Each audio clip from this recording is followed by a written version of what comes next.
안녕하세요. 오늘 마리끌레르 영화제 해탄적일 전 상영과 관객과의 대화에 오신 것을 환영합니다. 저 오늘 같이 이야기 나눌 이은성 기자라고 합니다. 반갑습니다.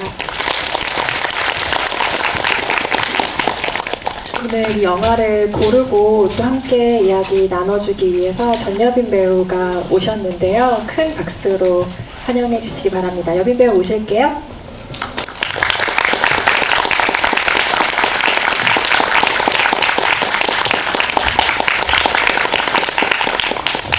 우선 환영의 인사로 꽃다발을 증정하겠습니다.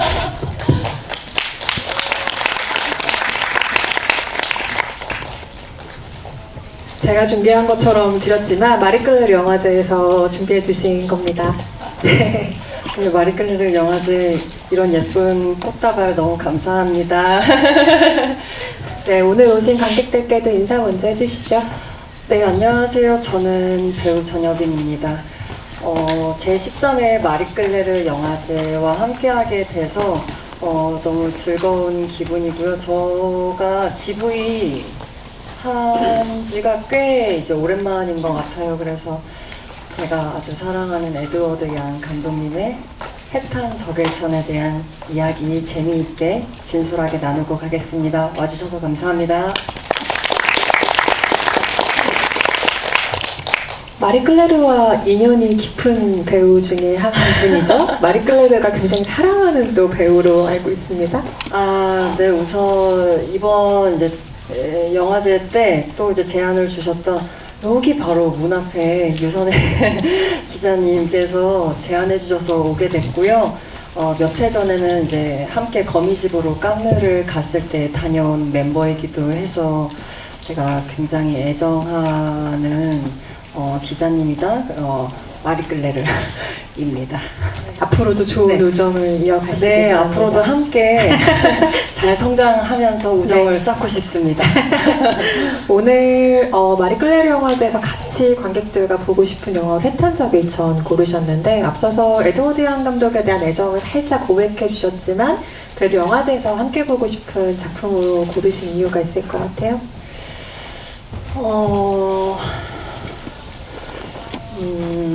올 초에 이제 영화관에서 해탄 적일천 본 거는 몇 해 전이었고요.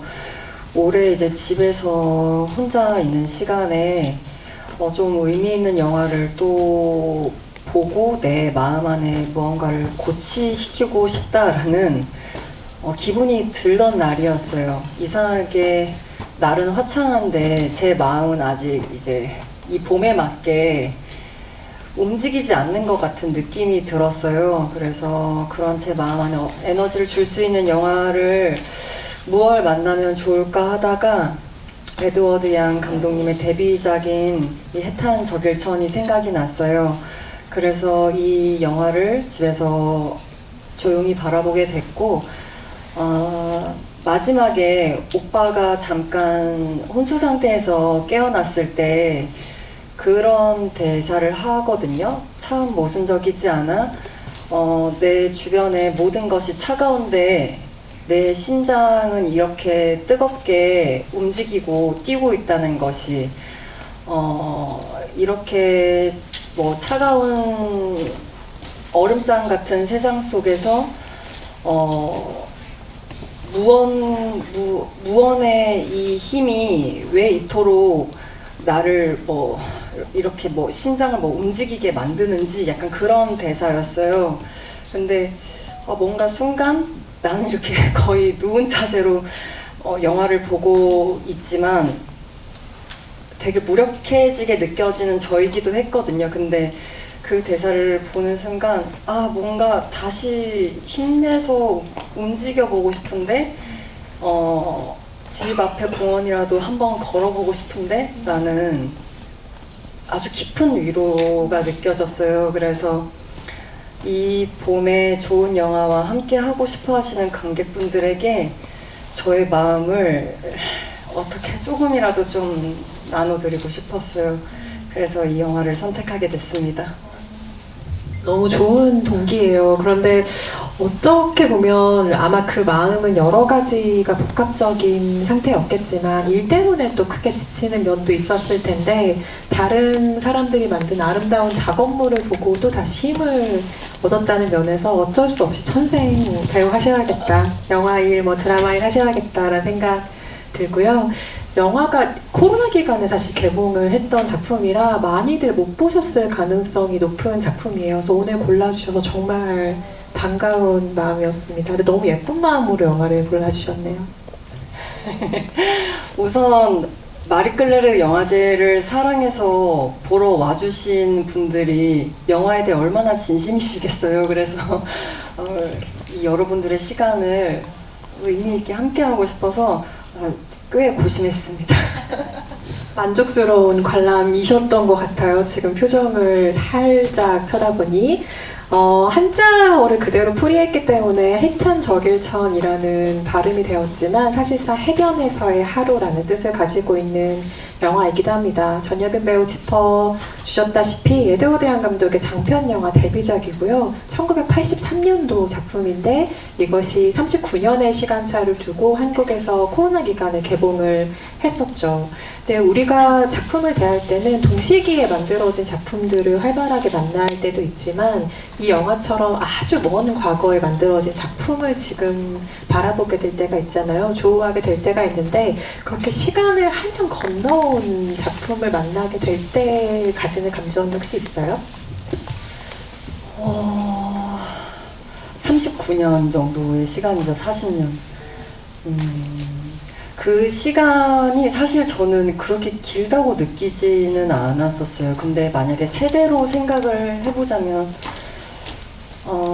물론 저는 지금 계시는 할머니는 없습니다. 이제 다 하늘나라에 계신데 할머니가 나에게 해줄 법한 이야기였을까라는 생각이 들기도 하고 아니면 엄마가 나한테 해주는 이야기일까라는 마음으로 봤기 때문에 그냥 세대에 걸쳐서 이야기해줄 수 있는 이야기라는 마음이 들었었고요.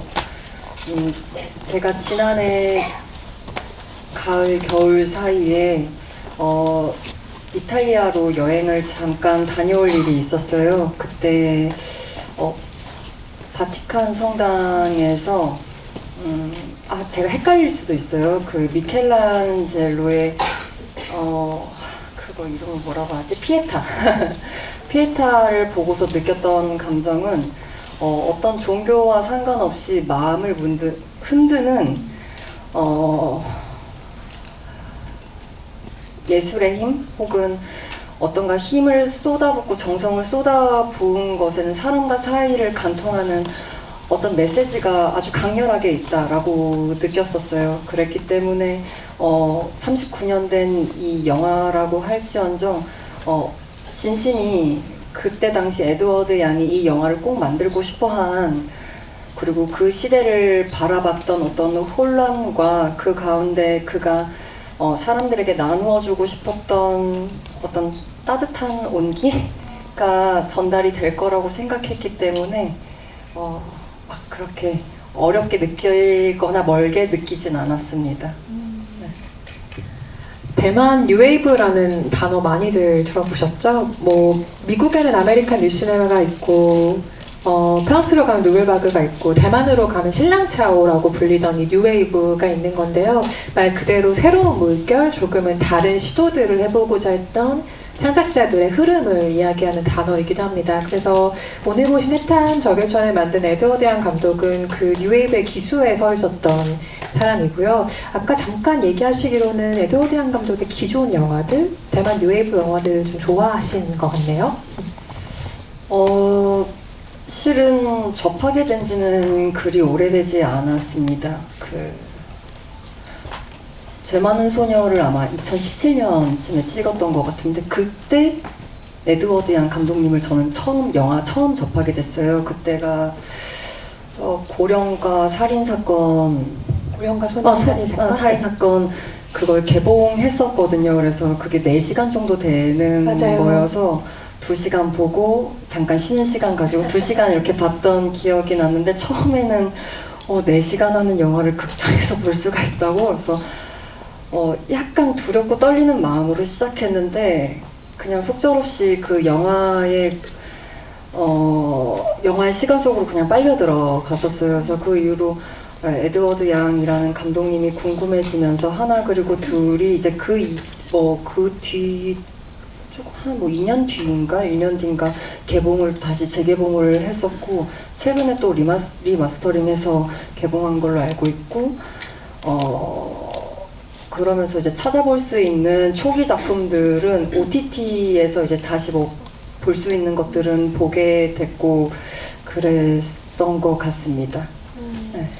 대만 뉴웨이브를 이끌었던 기수로는 방금 우리가 이야기 나눴던 에드워드 양 감독, 또 허우 샤오시엔 감독의 영화를 많이 꼽기도 하죠. 사실 에드워드 양 감독은 미국에서 유학을 마치고 30대가 돼서야 대만에 돌아와서 영화를 만들기 시작한 감독인데 그 당시 한국도 마찬가지고 동아시아의 사회 분위기 자체가 급속한 산업 발전을 이루기는 했는데 그 안에 외피 안에 좀 가부장 이데올로기가 아직 견고하고 또 각자 도시에서의 공허를 느끼는 현대인들의 문제가 막 대두되기 시작한 때였죠. 그래서 사회통념 안에서 괴로워하고 또 자신만의 성장을 꾀하는 여성들의 이야기에 에드워드 양은 주목을 하기 시작했고요. 그래서 허우 샤오시엔의 영화와 비교해서 항상 이야기할 때 에드워드 양 감독의 영화는 도시의 영화, 조금 도회적인 대만의 영화로 소개가 되기도 합니다. 그래서 지난해 10월에 마작이라는 작품이 한국에 소개가 됐고 마지막 날 하나 그리고 둘이 다시 리마스터링으로 개봉을 했었죠. 그래서 과거 대만의 뉴웨이브를 이끌었던 작품들이 2020년대 관객들과 이렇게 또 새롭게 조우하는 것도 참 새로운 풍경이고 곧 허우 샤오시엔 감독의 비정성시도 리마스터링으로 찾아옵니다. 허우 샤오시엔 감독님 이 영화에서 그렇게 발견하신 분 계신가요? 네, 맞아요. 회사 동료로 등장을 하죠. 그래서 더웨이와 아차이의 회사 식구들이 모여서 전화 받으면서 나 성사 됐대 이러면서 좋아하는 그분이 바로 허우 샤오시엔 감독님이십니다.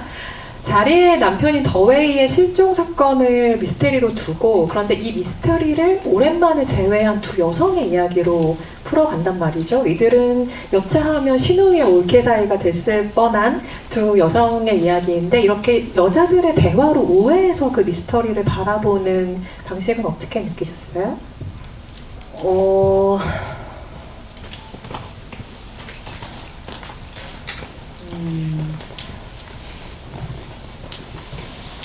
사실 이제 이 두 분의 이야기, 제가 이 영화의 내용을 알지 못하고 이제 보기 시작했고 어떠한 정보도 알지 못한 상태로 이제 영화를 보게 됐는데요.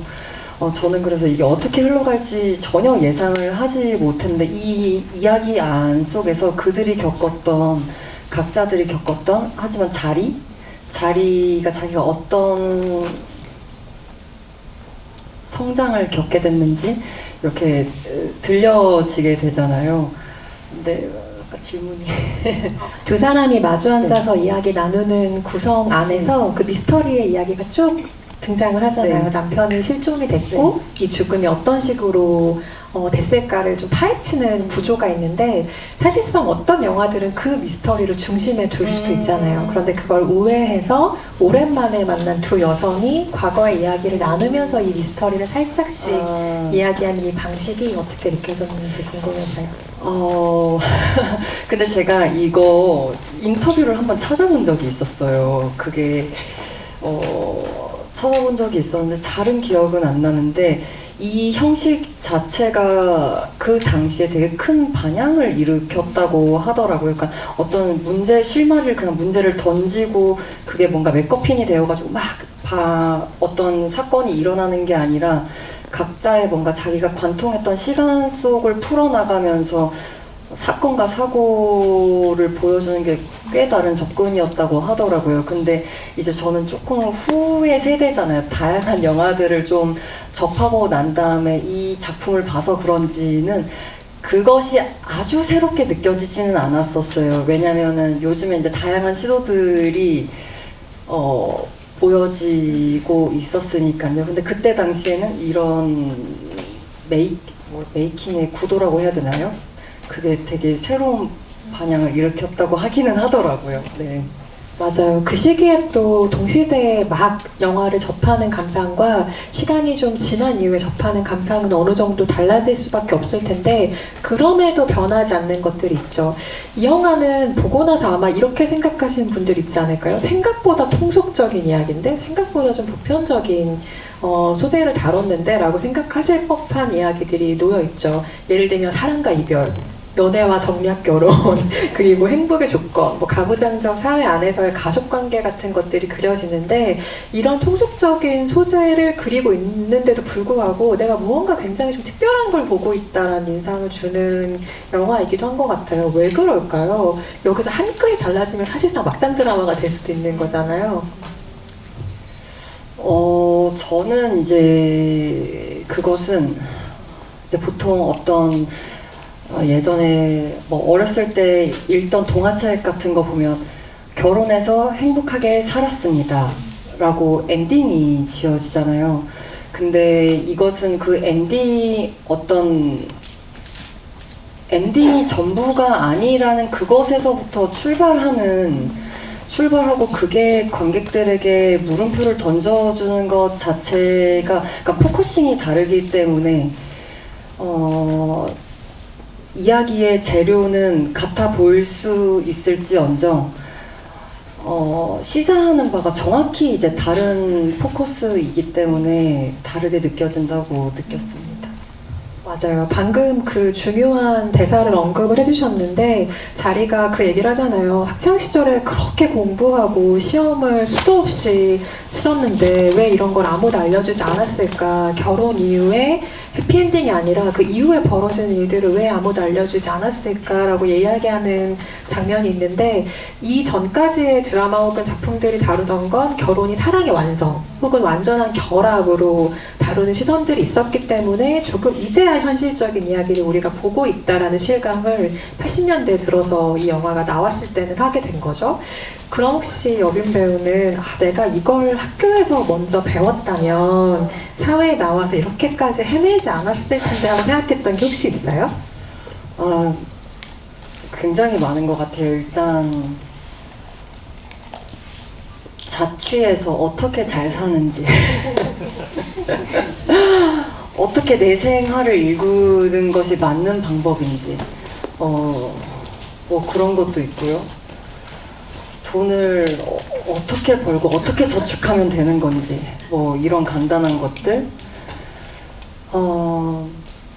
고등학생 때는 대입을 열심히 하면 인생이 성공적이 될 줄 알았고 그냥 뭔가 어떤 아주 큰 관문이 끝나는 줄 알았어요. 그리고 아주 어렸을 때 했던 그냥 생각 뭐 어른들은 다 강한 줄 알았어요.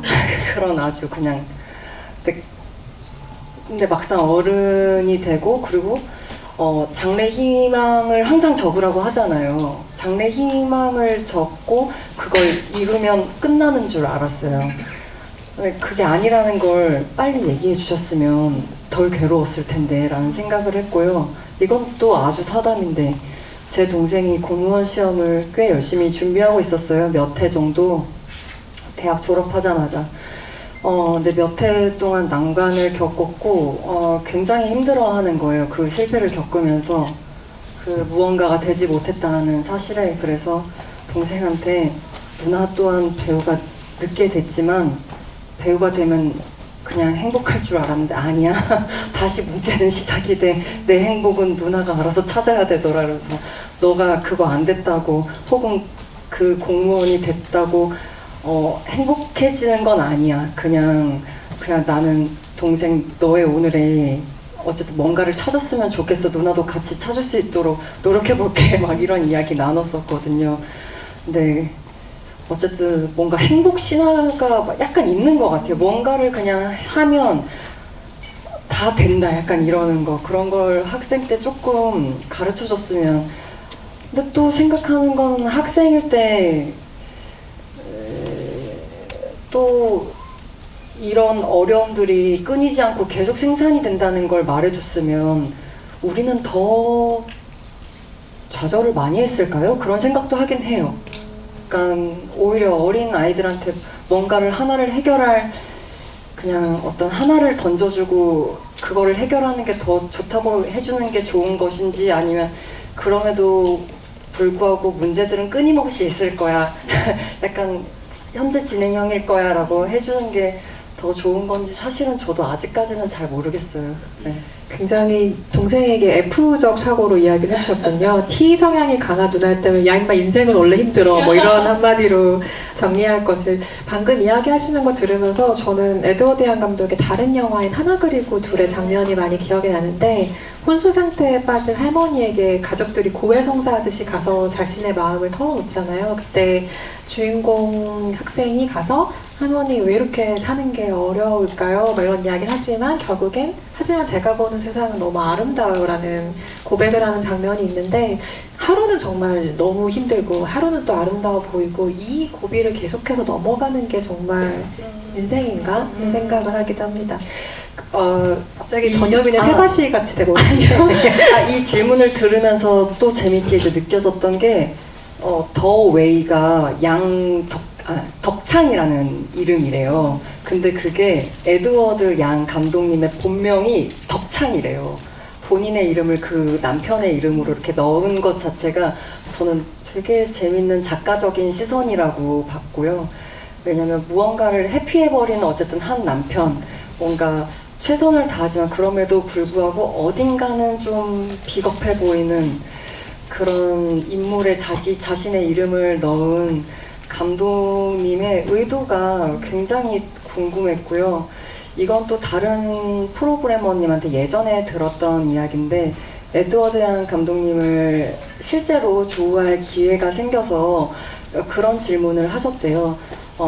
당신의 영화는 사실 이렇게 따뜻한 면이 느껴지기도 하지만 굉장히 비정하고 날카롭고 차가운 면이 있다. 이 인생을 바라보는 도시인을 바라보는 그렇게 질문을 던졌더니 에드워드 양 감독님께서 하는 말이, 내 영화는 비관적인 게 아니다.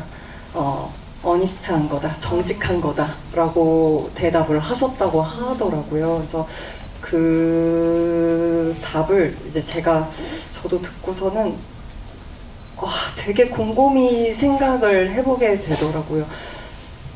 사실은 그래서 에드워드 양 감독님의 영화를 보면 아까 그 전전에 질문해 주신 것처럼 재료 자체는 어떤 뭔가 통속적일 수가 있어요. 근데 그것의 한 끗을 비켜 나가게 되는 건 그 안에 삶을 꿰뚫어 보는, 그건 내가 지금 나를 바라보고 내 주변 사람들을 아주 직관적으로 바라보는 진솔함, 진실함 때문인 것 같아요. 그런 생각을 했습니다.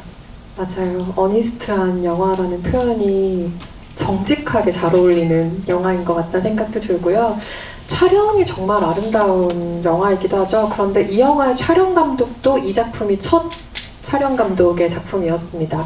이후에 많이들 좋아하시는 왕가일 감독의 영화적 동시가 됐던 크리스토퍼 도일 촬영 감독이 가장 처음 찍었던 장편 영화가 바로 이 작품이에요. 정말 놀랍죠? 처음 장편 영화를 찍는 신인 감독과 처음 촬영 감독이 된 촬영가가 카메라를 잡고 둘이 합작해서 만든 게 이렇게 아름다운 영화라는 게요. 크리스토퍼 도일 이후에 뭐 아비정전, 중경삼님, 해피투게더 뭐 일일이 열거하기도 너무 힘든 아름다운 미장센을 남긴 촬영 감독으로 유명한데요. 공간과 인물이 정말 아름답게 담긴 영화잖아요. 이 영화에서 특별히 좀 기억에 남는 촬영에 받은 감흥 같은 게 있는지 궁금해요. 우선 첫 장면부터 눈과 마음을 확 사로잡았던 것 같아요. 이제 그 석양이 지는 바닷가에서 그림자로만 보이는 사람들의 형체들, 그리고 이제 자리가 혼자서 이제 해변가를 걸을 때 그 해변가에 물이 그렇게 있지도 않은데 하늘이 반사돼서 보이는, 그래서 저건 어떻게 찍은 걸까? 약간 그런 물기가 거의 없어 보인다. 아니면 그게 필름 때문에 그냥 그렇게 보인 걸 수도 있기도 하고, 느꼈던 것은 빛을 정말 잘 활용하는 사람인 것 같다. 그 빛의 깊이를 정말 사랑하는 눈으로 들여다보는 사람이다라고 생각을 했고요. 근데 그래도 저는 궁금한 게 에드워드한 감독님은 어떻게 첫 장편 작품을 찍어보지 않은 감독님과 어떻게 촬영 감독님과 함께할 생각을 했을지 그게 좀 궁금하더라고요. 그건 찾아보지 못했는데 혹시 알고 계시나요? 제가 알고 있는 비하인드는 여기서 이 자리를 연기한 주인공 자리를 연기한 배우가 실비아 창이라는 한국에는 장애가라는 이름으로도 소개가 된 배우죠. 이분이 정말 유명한 제작자이자 배우이자 감독이자 뭐 작가이자 여러 가지 역할을 한 영화인이기도 한데 에드워드 양과 굉장히 절친한 사이였다고 합니다. 그래서 영화를 찍기에 이 영화로 데뷔를 하게 좀 도움을 주기도 한 거죠. 그래서 친구 영화에 본인이 직접 제작자로 나서기도 하고 제작자 겸 주연으로서 영화를 같이 찍은 것이에요. 그런데 그때 항상 그 한국에서 가장 인기가 있었던 장혜가 배우의 작품은 최가박당 시리즈 혹시 아세요? 연령대가 상하이 블루스 뭐 이런 작품들 과거에 굉장히 인기 있었던 작품에 출연했던 배우이자 제작자이기도 한데 그때 함께 했던 제작사가 있죠. 그 시네마시티라는 굉장히 유명한 대만의 제작사가 있었는데 이 영화를 찍고 그 제작사에서 나와야 했어요. 왜냐하면 러닝타임이 너무 길어서 너는 제작자로서의 능력이 없다라는 이야기를 듣고 그때 시네마시티에서 친구를 택하고 제작자로서 해탄 정글천을 찍고요? 네, 이 영화가 너무 러닝타임이 길게 나와서 제작사에서 쫓겨난 그런 이슈가 있기도 한 배우입니다. 네. 그랬었구나. 그리고 뭐 여담으로는 크리스토퍼 도일 감독과 에드워드 양 감독이 의견 충돌이 꽤 있어서 둘이 각각의 자리에서 울고 있거나 이러면은 중간에서 달래줬다는 그런 비하인드가 있기도 하죠. 자리 연기에 대한 이야기로 슬쩍 넘어가 볼까요? 일단 그 장혜가 선배님이 너무 네. 멋있으시네요. 그 그쵸. 가운데에서 네. 뭔가 그걸 뭔가 이렇게 사력 있게 들여다보시고 네. 진두지 해주셨을 모습 생각하니. 그쵸. 그리고 정말 눈이 좋은 사람이기도 한데 도둑들의 줄리로 나왔던 홍콩 배우, 말레이시아 배우 기억하세요? 그 여자 배우를 발탁한 것도 장혜가 배우이기도 해요. 정말 영화 역사에 아주 많은 업적을 남기신 분이기도 하고 이렇게 좋은 연출자와 또 카메라 감독을 알아본 사람이기도 한데 연기도 너무 좋잖아요. 여기서 자리를 연기하는 그 모습이 80년대부터 이미 작가이자 연출가로 정말 전천후 활약을 보인 영화인인데 이 영화에서 드러난 배우로서의 매력은 어떤 것들이라고 생각하세요? 10대에서 30대 후반까지의 연기를 하신 건데 근한 20년의 세월을 연기하신 거잖아요. 이건 배우로서도 굉장히 좀 존경스러운 부분이 있고 사실 이제 10대 때는 그 헤어스타일이 뭔지 모르게 장벽이 좀 되기도 했어요. 약간 낯설었어요. 제가 봤을 때는. 그래서 처음에는 약간 나이를 가늠할 수 없는 저 느낌은 약간 했는데 점점 빨려 들어가는 제 자신을 보면서 저 배우가 이렇게나 한 생애를 연기를 부드럽고 깊게 해주시다니 그것에 대한 놀라운 감탄을 했고요. 그리고 사실 자리가 대사가 그렇게 많지도 않아요. 근데 어떤 눈빛으로 그녀가 이제 보여줘야 하는 당시에 뭔가 혼란감들을 보여줘서 깊이 이제 영감이 되었습니다. 실비아 창이 30살에 찍은 영화입니다. 30살에 10대부터 10대 후반까지 일대기를 쭉 연기를 해낸 작업을 마친 건데요. 안 그래도 이게 궁금했어요. 한 인물의 좀 일대기를 쭉 배우가 따라가면서 연기하는 것과 아주 강렬한 몇 개월, 이를테면 부세미 같은 아주 강렬한 몇 개월 정도, 한 몇 년 사이 정도 그런 강렬한 한때를 묘사하는 것 사이에는 배우 입장에서는 어떤 차이가 있는 것 같아요? 우선 지금의 저로서 드는 생각은 배우로서 뭐가 더 욕심이 나냐라고 물어보신다면 한 일대기를 정말로 너무나 살아보고 싶고 연기해보고 싶고 그 작품 안에서 녹아들어보고 싶어요. 근데 현실적인 이제 구현 문제를 내가 충분히 감당해낼 수 있을까? 그리고 그렇게 함께 해주실 수 있는 스태프분들의 정말 많은 도움을 받아야 할 텐데 그게 성공적으로 잘 이루어져야 할 텐데 걱정이 뭔가 앞설 것 같고요. 저는 그냥 그런 현실적인 생각이 그냥 드네요. 만약에 해탄저길천이 리메이크가 된다면 자리 역할이 제한이 가면 수락하시겠어요? 그거 깊은 고민이 듭니다. 깊은 고민이 들고요. 대답을 일단 할 수는 없고요. 그쵸, 뭐 누가 네. 연출하시는지 뭐 이런 것들도 다 봐야 하니까 네, 각본이 좋은지. 네. 에디드 피아프의 라비앙 로즈 영화, 그 영화 제가 학창 시절에 굉장히 애정했던 영화거든요. 그래서 그걸 보면서 배우의 꿈을 꾸기도 했고요. 해탄저길천 말고 다른 생애를 깊이 탐구하고 애달토록 연기할 수 있는 작품이 만약에 와주신다면 최선을 다해서 열정을 다해서 연기해 보겠습니다. 언젠가 꼭 네. 어떤 인물의 일대기를 통과하시는 모습을 만나기를 기대하고 있겠습니다. 감사합니다. 관객석에서도 전여빈 배우 영화 어떻게 보셨는지 궁금한 것 물어보고 싶으신 분들 계실 것 같아요. 관객석으로 마이크를 넘깁니다. 질문하실 분 손 들어주시면 마이크 전달드립니다. 두 번째 줄에 계신 관객분께 먼저 드릴까요?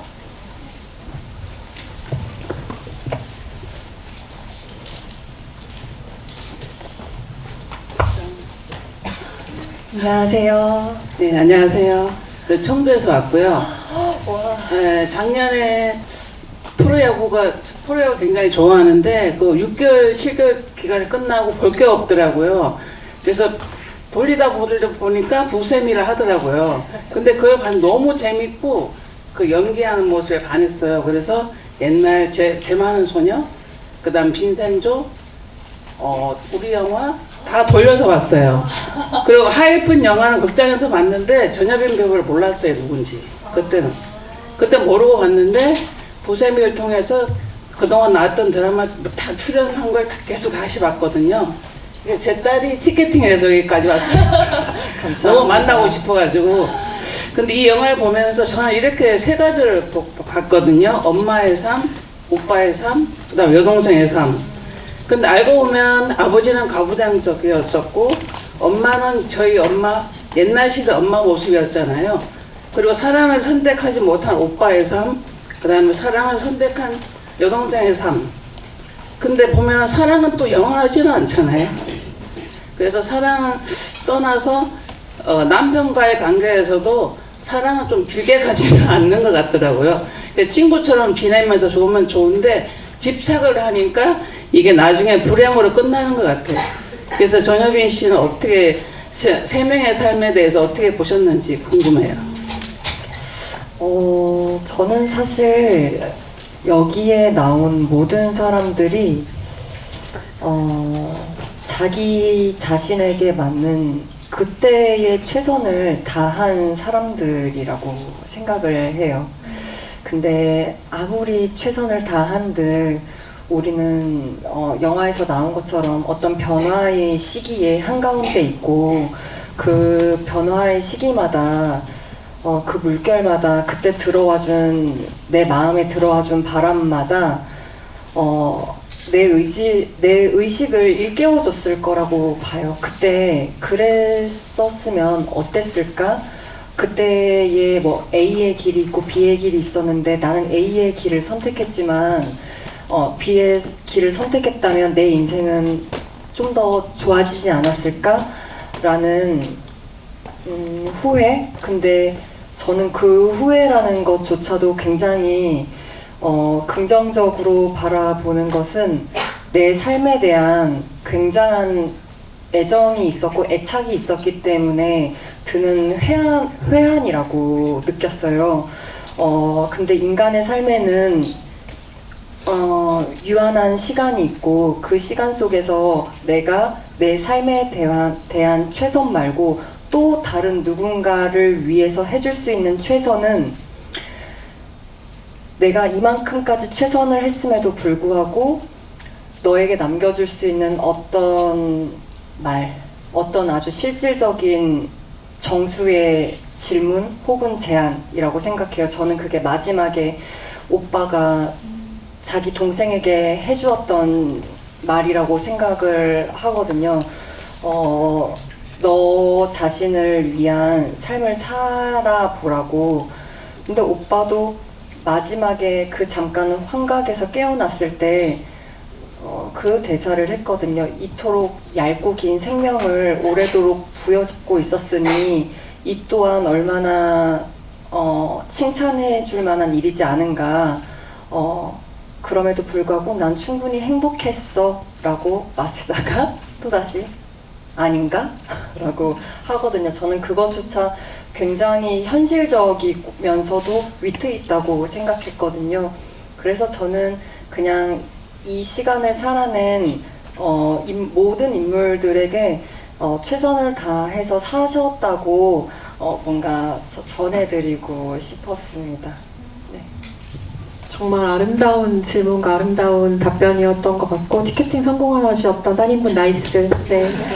네, 다른 질문 또 받아볼게요. 맨 앞줄에 손 드신 관객분께 마이크 드릴까요? 네, 우선 전여빈 배우님 보고 싶어서 어제 시험 끝나자마자 바로 오게 되었습니다. 제가 궁금했던 거는 이제 영화에서 해변에서의 그 남편의 그날은 그 주인공의 삶은 정말 아예 바뀌어버리잖아요. 근데 정작 남편의 생사 여부는 그렇게 중요하지 않게 되는 사건으로 남는데 혹시 배우님께서도 어떠한 그런 사건의 진실 그런 거는 중요하지 않고 근데 그 일을 겪고 나서 자신의 그런 모습이 또 발전하고 또 의미 있게 남았던 그런 전환점이 있으셨는지 궁금합니다.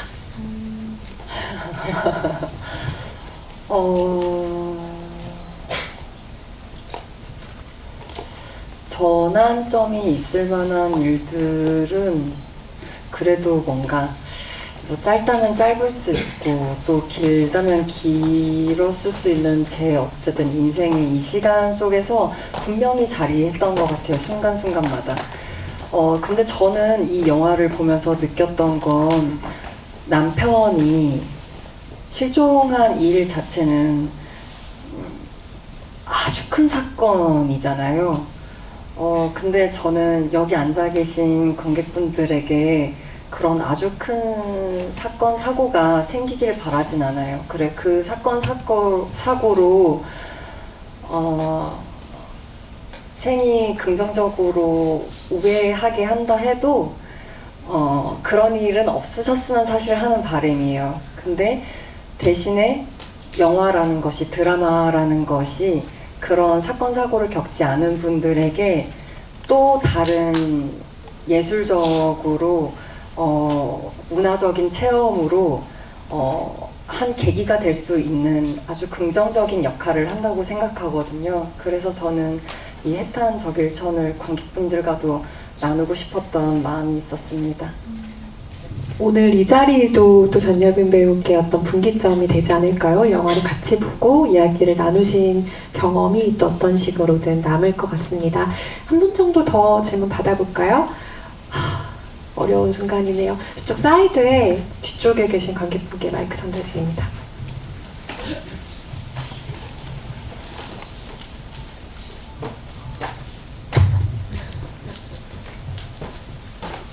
안녕하세요. 우선 저는 멜로가 체질 때부터 전여빈 배우님을 정말 좋아하고 지금도 멜로가 체질 드라마를 가장 좋아하는 드라마로 꼽고 있는데요. 우선 전여빈 배우님이 이 영화를 골라주지 않으셨다면 저는 이 영화를 볼 기회가 없었을 것 같은데 이 영화 선택해 주셔서 정말 감사하다고 말씀드리고 싶습니다. 그리고 저는 여쭤보고 싶은 것은 오빠가 마지막에 자리에게 해줬던 말이 누군가를 너무 맹목적으로 믿지 말라. 나는 아버지를 너무 믿었던 것 같다. 그래서 저는 그 대사를 보고 생각했던 게 인생에서 정말 가장 믿어야 하는 건 나 자신뿐이다 라고 메시지를 전하는 것 같았거든요. 근데 전여빈 배우님께서는 본인에 대한 믿음이 있으신 편인지 만약에 그렇다면 어떻게 그런 마음을 가지실 수 있었는지 궁금합니다. 감사합니다. 네,